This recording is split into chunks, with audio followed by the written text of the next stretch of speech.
Som a principis de 1916, la ciutat francesa de Verdun, i vivim en una etapa complicada on la guerra és la principal notícia a tots els diaris.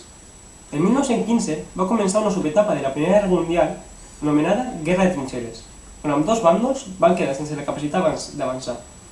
Els soldats van quedar atrapats a les trinxeres, un forat excavat a la terra que serveix per protegir l'abast de les tropes enemigues i no es pot disparar a l'enemic amb major protecció. Tenen sistemes subterranis interconnectats per distribuir subministraments i on els soldats poden refugiar-se. La zona, que es troba entre les trinxeres de tots dos bàndols, rep el nom de Terra de Ningú, un territori molt perillós on els soldats són un blanc fàcil per a l'enemic i les bombes són constants i ensordidores. Les trinxeres s'estenen des de Suïssa fins al Mar del Nord, amb 800 quilòmetres de patiment. Ja fa un any des que aquesta etapa de la guerra va començar. Els soldats van anar amb la idea de lluitar per un curt període de temps, però ha resultat que no té un fi proper. El dolor, la fam, la por, són sentiments habituals a les trinxeres. Això ens explica Marcus Howie, un oficial anglès admirat per la seva estratègia. Estem aquí amb Marcus Howie. Com et trobes? No em veus? M'acaben de pegar un tir a la cama, mentre feia una incursió amb els meus soldats al front alemany. Quina mala sort. Em sap greu. Creus que malgrat això podrem fer-te unes preguntes? Ara que s'han anat els metges, jo crec que sí. Perfecte. Primer de tot, quant temps dus lluitant i malvivint de les trinxeres?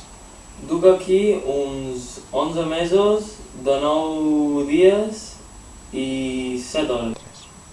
Podries explicar-nos quines condicions pateixen els teus soldats a les trinxeres? Són miserables. Cada vegada que plou es crea una piscina de fang dins la trinxera, on els soldats han de dormir. Qualcuns moren afogats i altres pel fred provocat per la pluja i les males condicions. Ara a l'hivern les temperatures poden arribar fins als menys 20 graus. Els soldats no poden fer foc per encalentir-se i com a resultat de la humitat i del fred, les tropes pateixen de l'anomenat peus de trinxera. Es queden blaus i sense vida. És habitual la gangrena. Que desgràcia, és inhumà. Com ho suportau? La qüestió és que no suportam, i menys amb la presència de rates i altres plagues habituals. És una agonia. M'estic imaginant la situació d'un soldat i trob que no hauria sigut capaç de mantenir-me entenimentat de cap manera. No anhelen tornar a casa amb les seves famílies? Pregunta més estúpida. Esclar que volen tornar amb la seva família.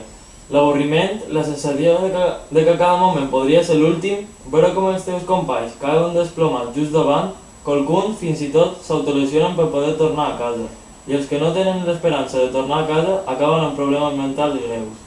M'ho imagino. Gràcies pel teu temps i per contestar les nostres preguntes en aquest moment tan difícil, Marcos. Esperem que us hagueu donat compte que la guerra no és un joc i que el patiment de totes aquestes persones no servirà per res. Gràcies per escoltar-nos. Fins a la pròxima.